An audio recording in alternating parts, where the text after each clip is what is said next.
Umingay kamakailan ang palpak na pagkakagawa ng isang footbridge sa Philam EDSA bus station kung saan naglagay sila ng daanan para sa mga naka-wheelchair. Ngunit ang naturang pasilidad, napakadelikado hindi lamang sa mga naka-wheelchair, ngunit maging sa iba pang mga persons with disability na dumadaan dito. Ngunit hindi lamang pala ito ang mga hindi PWD-friendly na pasilidad. Yan po ang ating ibubunyag.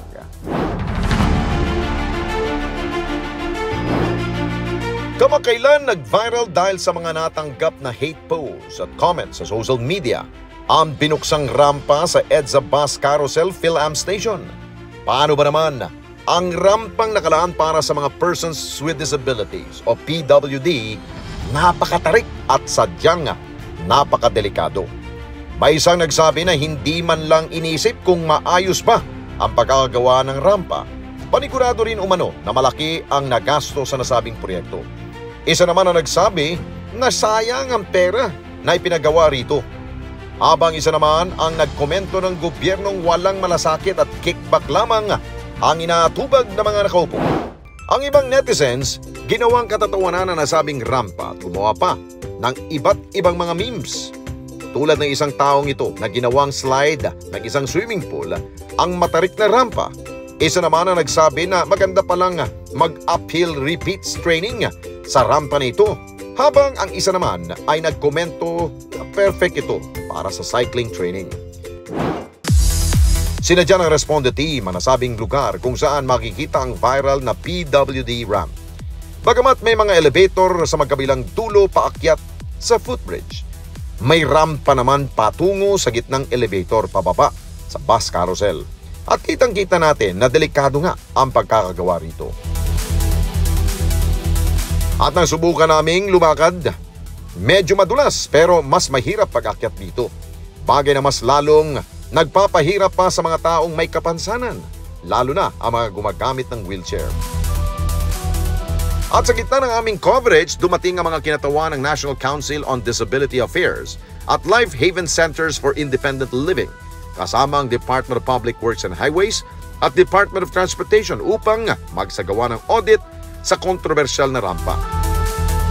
Isa-isa nilang sinuri ang bawat sulok magmula sa elevator, sa mga rampa, maging ang lapad ng pasilidad.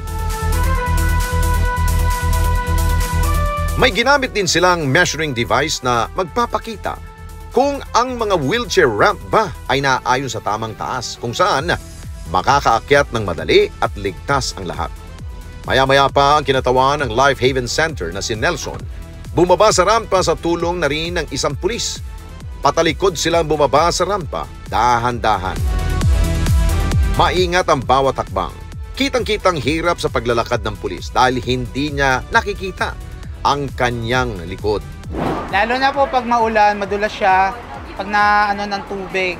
Tsaka yung railings niya po kasi medyo malaki yung space niya, dapat sarado po. Lalo na po doon, not against the government, no? In all the agency. Ang gusto lang namin iparating na pag gagawa sila, tanungin naman po kami nung gumagawa na kung accessible ba ito para sa amin. Ayon sa grupong Life Haven Center for Independent Living, maliban sa mahirap magamit ang nasabing rampa ng mga taong may kapansanan, malinaw na may paglabag sa batas ang pagkakagawa nito. Maliwanag yun ang paglabag sa batas. Question. Naintindihan mga nagdisenyo at naggawa yung responsibilidad nila ang sumunod. Alam ba nila may batas? Alam ba nila may standards na dapat sundin? Asan yung responsibilidad nila na siguruhin na yung contractor, yung construction company, susunod sa disenyo ng tama ayon sa standards. Buong Pilipinas ito na concern. Hindi ang footbridge lang. Lahat ng facilities ng gobyerno na nagbibigay serbisyo sa lahat ng tao sa komunidad. Masyadong matarik, delikado.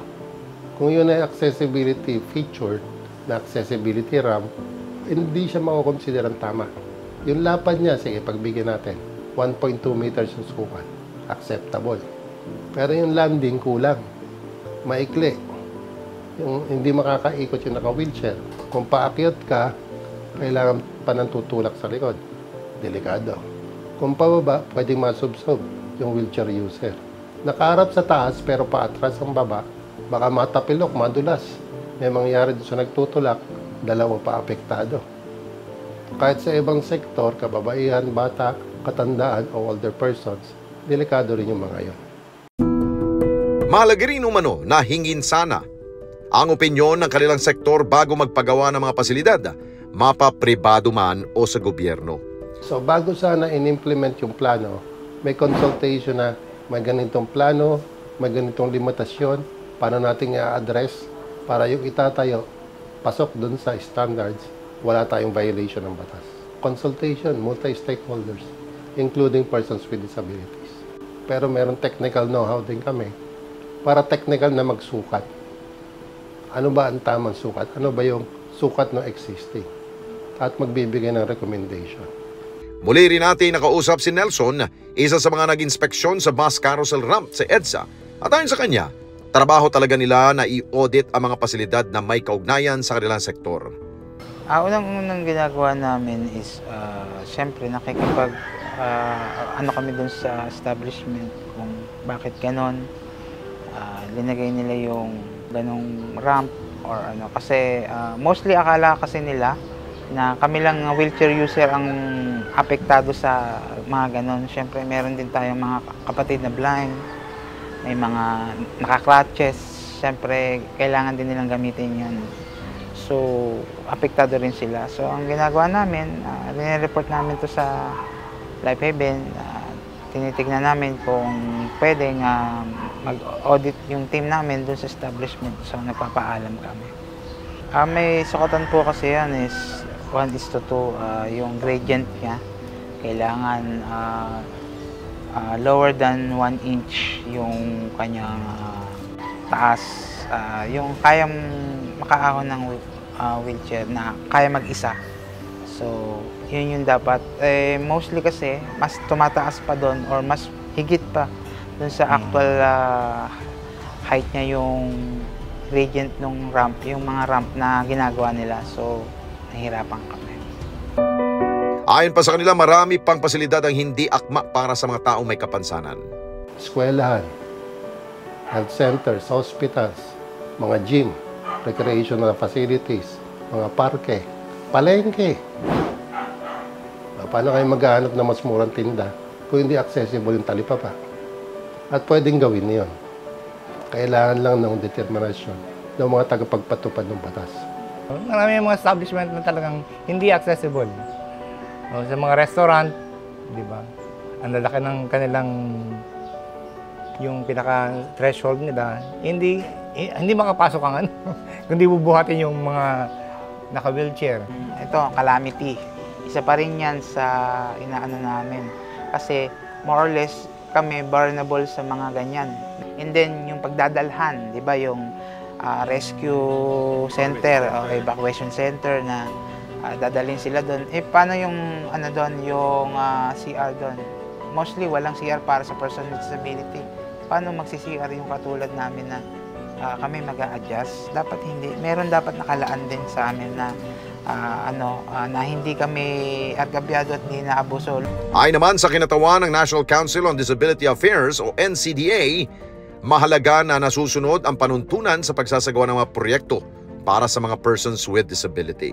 Bilang the National Council on Disability Affairs na nag-e-ensure na sana yung mga batas, programa para po sa persons with disability ay nasusunod. So we will be coming up with our lengthy report to be submitted to the MMDA, and also we will be making recommendations po. Kung ano man po yung observations na nakita po namin dito, participated naman po ito ng lahat ng departamento na in charge para po sa accessibility.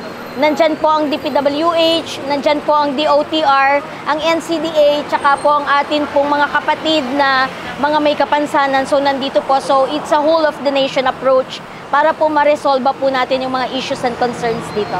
When we say accessibility, dapat po ang persons with disability nakakakilos ng freely, independently, and with dignity. Yun po yung goal po natin kung bakit gusto natin na barrier-free ang environment. Para nagagawa nila on their own. Hindi umaasa sa kahit sino. Pero nakita naman po natin even with nagtutulak, hirap.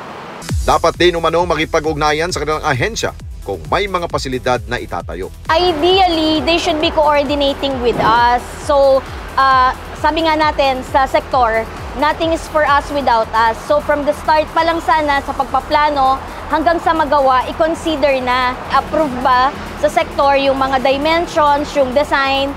And then kami naman po, hindi po kami nagde-decide on our own as the NCDA. So, nagtatawag din po kami ng public forum. Kasi we want everybody to be heard. So, dapat po ganun po yung proseso natin. When we say inclusion, it's you and us. Tayo po lahat yun. Dinepensa naman ng MMDA ang disenyo na ginawang rampa sa PhilAmEDSA Bus Carousel. Binigyan kami ng height restrictions, hindi pwedeng itaas ng sobra yung elevator.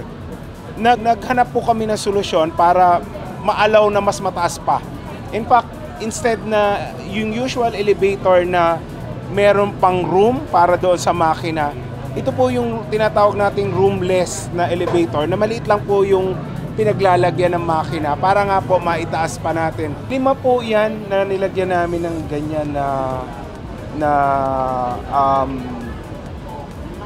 man lift. Marami naman po dyan hindi ganyan kasi nga po inaalaw ng spasyo na hindi siya maging matarik. Sa bawat proyekto na ginagawa, lalo na ang mga pampublikong pasilidad, dapat isinaalang-alang ang lahat ng sektor, kabilang na ang mga matatanda, buntis, bata at may kapansanan. Dahil anumang proyekto na ginagawang mali at palpak, hindi lamang pera ng taong bayan ang nasasayang, kundi maging ang oras na ginugugol para rito. Kaya't kung ayaw nating mabatikos ang ating mga gawa, mas mainam na sa umpisa pa lamang ay gawin na natin itong tama. Mga karesponde natin dito sa Net25, umabot na po ng 1 million subscribers ang ating YouTube channel. Kaya naman, masaya kami na ibahagi sa inyo na natanggap na natin ang YouTube Gold Play button. Dahil po yan sa walang sawa ninyong pagtangkilik sa mga programa ng Net25, lalong-lalo na po sa Responde Mata ng Mamamayan. Kaya naman, congratulations po sa ating lahat. Keep on sharing, mga karesponde. Gawin nating viral ang bawat content natin ng pagtulong at pagresponde sa higit na nangangailangan. Maraming salamat po sa inyong lahat.